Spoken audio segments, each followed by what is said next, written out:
Je suis arrivé à l'endroit et puis la personne qui m'avait appelé pour aller faire ses dépannages, il m'a dit de me parquer en haut de l'avenue, donc jusqu'à l'entrée, je puisse me parquer. Et j'étais accompagné par aussi un collègue de travail. Dès que nous sommes arrivés à Genève, maintenant, à l'entrée, il y avait la place. Mais mon collègue m'a dit, écoutez, nous pouvons aller plus bas. Je vis comme s'il y a une personne qui sortait sa voiture. Je lui ai proposé qu'on parque seulement là pour éviter des soucis. Il m'a dit non, non, non, la personne sortait. Or, il y avait une voiture derrière qui attendait. La route était interdite, donc sens unique. Donc, tu ne pouvais plus revenir en arrière. On a abandonné la place qu'on avait vue. On est descendu pour aller placer notre voiture à l'endroit par rapport à la personne qui devait sortir. Dès que la personne est sortie, il y avait une voiture qui attendait devant. Et c'est lui qui avait pris la place des parcs. Mesdames et messieurs, on est arrivé là pour trouver la place des parcs. Ça nous avait pris plus d'1 heure. C'était un regret total parce qu'on avait manqué de réfléchir que quand tu as, il faut toujours profiter de cette opportunité-là. Que Dieu vous bénisse abondamment. Le thème de notre enseignement que nous allons travailler aujourd'hui est les regrets. Les regrets pour que nous sachions, dès que l'opportunité se présente dans la vie, il faut toujours en profiter. Quand l'opportunité de faire du bien se présente, faisons du bien.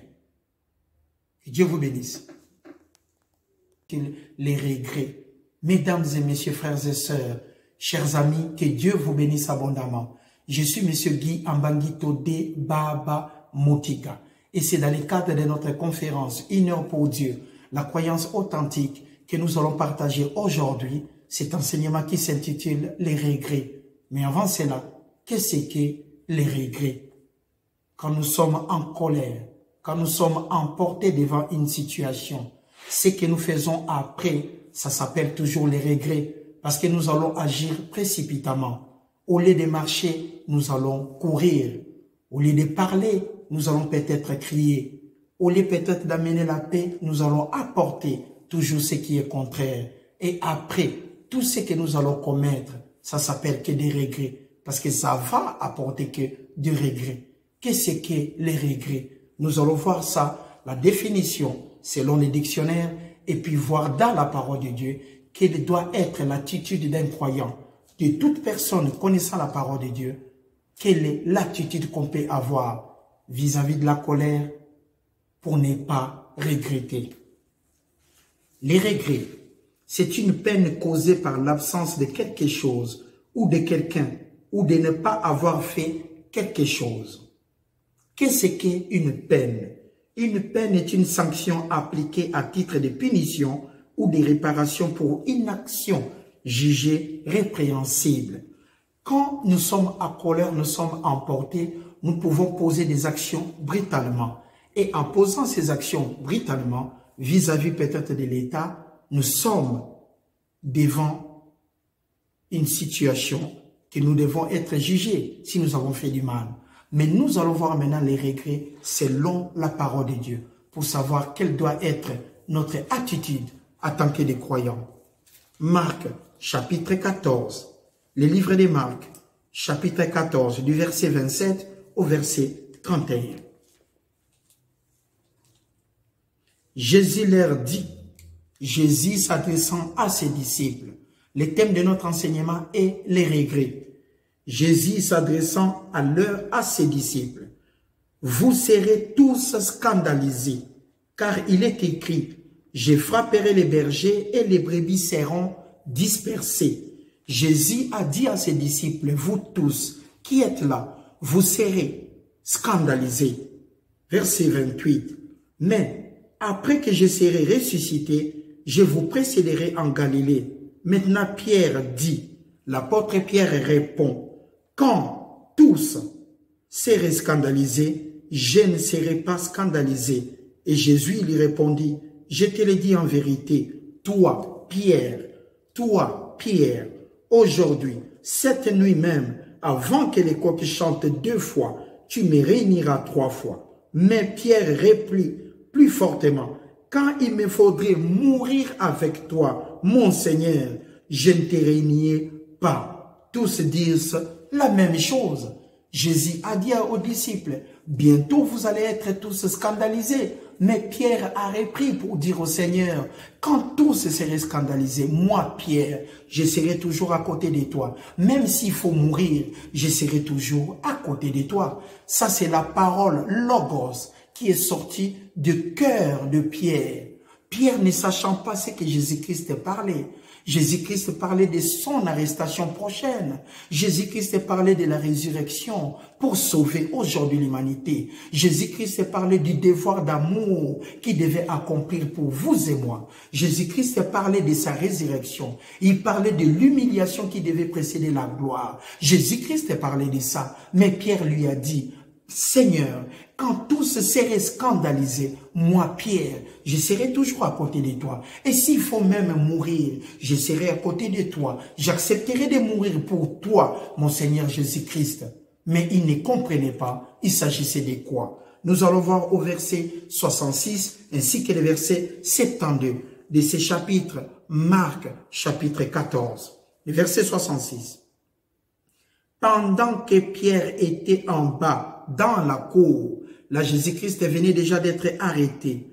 Il vint une des servantes du souverain sacrificateur. Voyant Pierre qui s'échauffait, elle le regarda et lui dit, « Toi aussi, tu étais avec Jésus de Nazareth. » Il le nia, disant, « Je ne sais pas, je ne comprends pas ce que tu veux dire. » Puis il sortit pour aller dans le vestibule et le coq chanta. La servante l'ayant encore vu, il a vu Pierre, elle a vu Pierre pour la première fois. Pierre renia, et la servante l'ayant encore vu pour la deuxième fois, s'est mis à nouveau à dire à ceux qui étaient présents, celui-ci est de ces gens-là, donc des Galiléens. Il les nia de nouveau. Peu après, ceux qui étaient présents dirent encore à Pierre. Ceux qui étaient présents reconnurent aussi Pierre et lui dirent, certainement, maintenant on lui dit avec certitude, certainement, tu es de ces gens-là, car toi Pierre, tu es galiléen et ton langage est semblable au leur. Alors Pierre, il commença à faire des imprécations et à jurer qu'il ne connaissait pas Jésus-Christ. Ils l'ont reconnu que Pierre était galiléen du nord d'Israël. Parce que là-bas, il y avait beaucoup de pêcheurs. Ils l'ont reconnu par rapport à sa région. Par exemple, ici en Suisse, pour dire 80, nous disons 80. Si je me rends dans n'importe quel pays, je dis 80, les gens peuvent me repérer que je viens de la Suisse. Mais en Belgique, ils disent 80. En France, ils disent 80. Par leur langage, les gens ont compris que Pierre était galiléen, mais il les nia. Continuons. Alors, il commença à faire des imprécations et à jurer.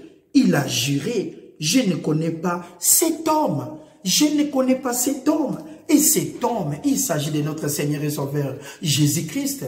Cet homme, c'est lui qui devait sauver l'humanité. Cet homme, c'est lui qui a apporté la grâce. Cet homme, c'est lui qui a apporté la justice. Cet homme, c'est lui qui a apporté la sanctification. Cet homme, c'est lui qui a apporté la paix. Dieu a tant aimé le monde qu'il a envoyé son Fils unique, afin que quiconque croit en lui ne périsse point, mais qu'il ait la vie éternelle. C'est cet homme-là que Pierre a dit, je ne connais pas cet homme-là. C'est notre Seigneur et Sauveur Jésus-Christ. Il s'agissait de cet homme-là, notre Seigneur et Sauveur Jésus-Christ, que Pierre a dit, et galiléen, il a dit, je ne connais pas cet homme. Mais les gens qui étaient à côté, ils ont vite compris que Pierre était galiléen et qu'il venait du nord d'Israël. Voyons la suite.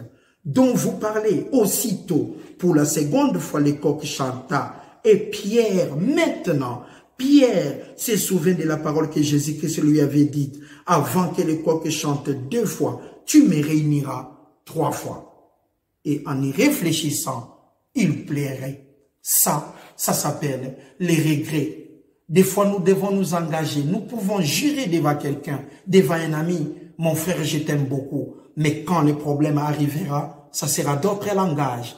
Des fois, nous pouvons parler comme nous voulons. Mais après, nous allons régner une situation. Pierre à régner Jésus-Christ. Mais après est venu quoi? Les regrets. Les regrets est une peine causée par l'absence de quelque chose ou de quelqu'un ou de ne pas avoir fait quelque chose de bien. Je me souviens au Maroc, on était dans notre appartement, le propriétaire est venu, il frappa à la porte. Au moment maintenant je suis sorti, il était là, il m'a dit, Guy, est-ce que tu peux prendre ces fruits? C'était des dattes. J'ai dit au propriétaire, ça ne m'intéressait pas. Il m'a dit, prends-en, prends quand même. J'ai pris que 6, mais il y en avait beaucoup. Je suis rentré dans la maison. Les amis qu'on était ensemble dans la maison, ils ont commencé à prendre pour goûter. Maintenant, l'un d'eux m'a posé la question, Guy, tu as pris ça où? Je leur ai dit, c'est le propriétaire qui m'a donné. Il m'a dit, c'est tellement bon. Est-ce que tu peux partir, demander au propriétaire s'il y en a encore qui nous donne? Mais mesdames et messieurs, ça c'est une autre affaire. Parce que quand le pouvoir était là, j'ai négligé. Quand il y avait l'opportunité, j'ai négligé. Maintenant, les gens m'ont demandé de me rendre chez les propriétaires pour lui demander s'il pouvait encore me donner des dates. Je me suis rendu là-bas. J'ai demandé au propriétaire si je pouvais encore avoir des dates. C'est là où il m'a appris que Guy, au Maroc, on dit toujours, quand tu y as, il faut savoir conserver. Si vous avez l'opportunité de faire du bien, mesdames et messieurs, faites du bien. Et si vous avez l'opportunité de faire encore plus de bien dans la vie, ne vous arrêtez pas. Parce que les bienfaits payent toujours. Pourquoi? Parce que Dieu est amour. Le bienfait de Dieu ne s'arrêtera jamais. Voilà pourquoi nous qui avons reçu la respiration gratuitement, marchons hors des mensonges. Marchons hors d'avoir envie de quoi que ce soit. Marchons hors de tout ce qui n'est pas bien. Nous devons avoir de l'amour comme étant la priorité une dans nos vies. Sinon, nous n'allons que regretter. Mais pour ne pas regretter dans la vie, nous devons être humbles. C'est l'humilité qui précède la gloire. Quand nous sommes humbles, nous n'allons pas regretter dans la vie. Nous allons toujours partir de l'avant. Que Dieu vous bénisse abondamment. Maintenant, nous allons voir Marc. Nous allons voir le Proverbe, chapitre 9. Les livres des Proverbes, chapitre 9. Les versets 9, 10, ainsi que les versets 15. Défends ta cause contre ton prochain, mais ne révèle pas les secrets des nôtres, de peur qu'à l'apprenant, il ne te couvre de honte et que ta mauvaise renommée ne s'efface pas. Quand vous êtes en discussion avec quelqu'un, la première des choses qui passe dans la tête, c'est de faire du mal. La première des choses, c'est détruire la personne. La première des choses, c'est rendre la personne inerte. La première des choses, c'est détruire la vie de quelqu'un que tu n'aimes pas. Mais mesdames et messieurs, l'amour est au-dessus de tout. L'amour corrige tout. L'amour apporte la paix.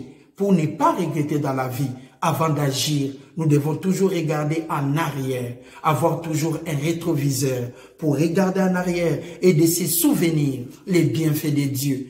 Tu disposes d'une respiration gratuite. Tu disposes de la vie gratuite. Le propriétaire, c'est Dieu. Dieu est l'auteur de la parole. Et le sujet de la parole est Jésus-Christ. Il est amour. Il nous a aimés les premiers. Voilà pour ne pas regretter. Nous devons toujours éviter, au moment où il y a contestation, d'être en acte pour créer des situations compliquées. Voilà pourquoi la parole de Dieu nous dit, défends d'abord ta cause au lieu de révéler les secrets d'autrui. Verset 15. Par la lenteur à la colère, on fléchit. Par la lenteur à la colère, on fléchit un prince. Et une langage douce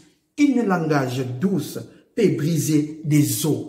Par la lenteur à la colère, si on est lent à la colère, tout en étant humble, on peut apporter la paix, rien que la paix, parce que Dieu est amour. Quand nous faisons du bien, nous n'allons pas regretter. Quand nous faisons du bien, nous n'allons pas regretter. Mais les regrets, c'est une peine. Quand tu fais du mal, après, tu vois la personne être détruite, tu vas être peiné, que c'est toi l'auteur de cette situation. Mais Dieu est amour. Nous voyons l'apôtre Pierre. Il n'a plus reconnu Jésus-Christ devant une situation compliquée. Mais après, il a regretté. Et souvent, les regrets viennent quand c'est trop tard. Dieu vous aime beaucoup. Jérémie chapitre 2, le verset 37.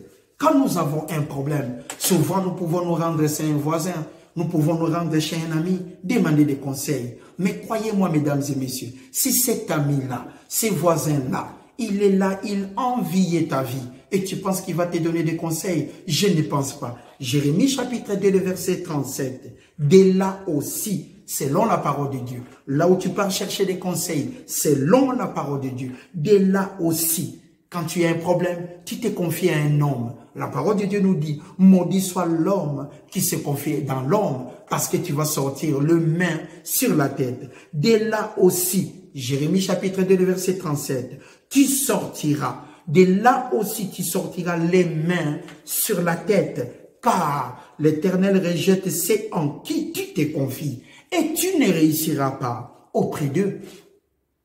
Tu vas sortir en regrettant. Pourquoi tu t'es confié aux hommes devant une situation?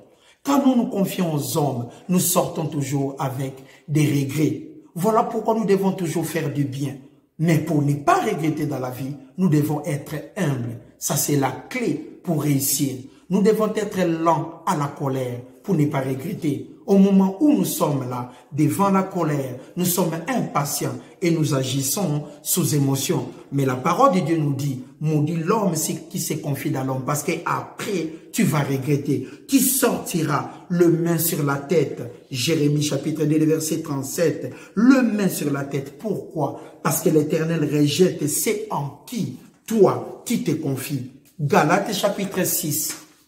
Le livre de Galates, chapitre 6, les thèmes de notre enseignement et les regrets.